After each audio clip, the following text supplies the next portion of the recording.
अब इसमें हमने तो कुछ नहीं किया भाई साहब, सब ऊपर वाले की कृपा है। जी जी, तो क्या क्या कर लेती है आपकी बहू? सब कुछ। जाओ बेटा डिम्पल, शर्मा जी के लिए थोड़ा नाश्ता पानी बना लाओ।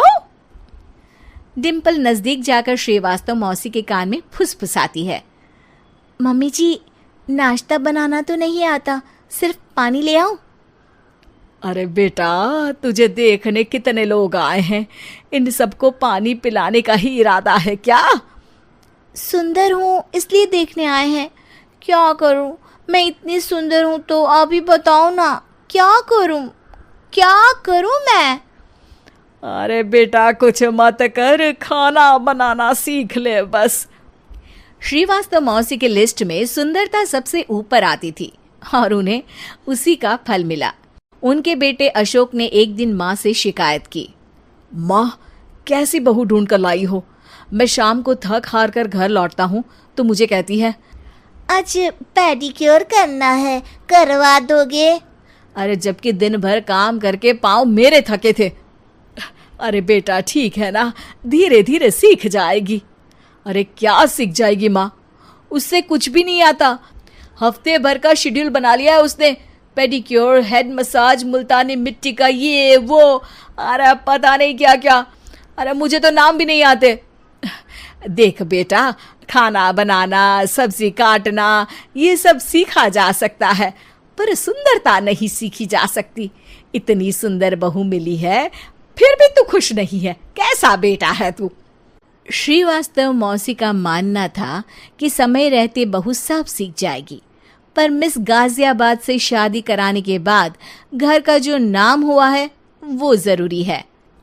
अरे सबकी बहू खाना बना लेती है, हमारे घर में तो काम वाली दीदी भी है, पर हमारे घर में जितनी सुंदर बहू है ना, उतनी किसी के घर में नहीं।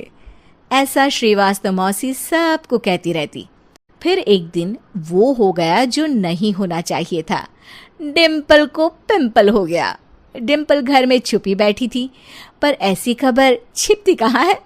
शर्मा जी घर में अपने बेटी की शादी का न्योता देने आए तो उन्होंने पूछ लिया, अरे आज आपकी बहू नहीं दिख रही? हाँ, वो ना थोड़ा काम में बिजी है, आती ही होगी। और इतने में डिम्पल सही में किसी काम से वहां आ जाती है। बस शर्मा जी की नजर पड़ जाती है डिम्पल के पिंपल पर, जो उन्हें चांद पे दाग जैसा लगता है। पूरे शहर में बात फैल जाती है कि डिम्पल को पिंपल हो गया है। ये दिक्कत काफी गंभीर थी और श्रीवास्तव मौसी को पता था कि अगर ऐसा चलता रहा तो उन्होंने जो हासिल किया था सब मिट्टी में मिल जाएगा। उन्होंने फट से डिम्पल को अपने कमरे में बुलाया। अरे बेटा, शर्मा जी के बेटे की शादी 1 हफ्ते में ही है, हमें उससे पहले ही तुझे वापस सुंदर बनाना पड़ेगा। तू बता, तुझे मेकअप के लिए क्या क्या चाहिए? डिम्पल की दी गई लिस्ट का सामान श्रीवास्तव मौसी शाम को ही ले आती है और उसके बाद शुरू होता है डिम्पल का मेकओवर। 1 हफ्ते में सारे क्रीम्स पाउडर टेस्ट हो चुके हैं और डिम्पल और श्रीवास्तव मौसी रेडी हो जाते हैं शर्मा जी के बेटे की शादी के लिए। शादी के दिन डिम्पल बहुत सुंदर लग रही थी।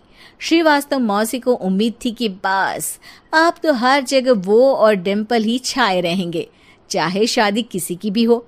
पर जब वो शादी में पहुंचते हैं तो उन्हें बाहर शर्मा जी लोगों का स्वागत करते मिलते हैं। अरे कमला जी, सही समय पर आई हैं, आप ही का इंतजार था। हमने भी हमारे बेटे के लिए मिस अहमदाबाद ढूंढी है। डिम्पल और श्रीवास्तव मौसी दोनों के मुंह खुले के खुले रह जाते हैं शर्मा जी की बहू को देखकर। वो तो डिम्पल से भी ज्यादा सुंदर थी। क्यों, हमने भी अच्छी बहू ढूंढी है ना? हाँ शर्मा जी, बाकी आजकल के ज़माने में सुंदरता से क्या होता है भाई।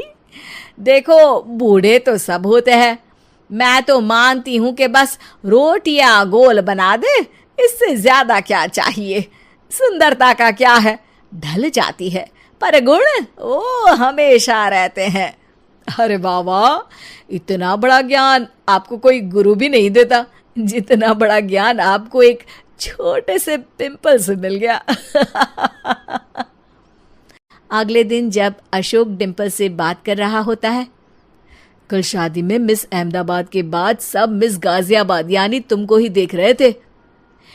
क्या करूं, मैं इतनी सुंदर हूं तो आप ही बताओ क्या करूं क्या करूं मैं तो कहती हूं कि घर का कोई काम कर या फिर बाहर अपने लिए कोई काम ढूंढ ले।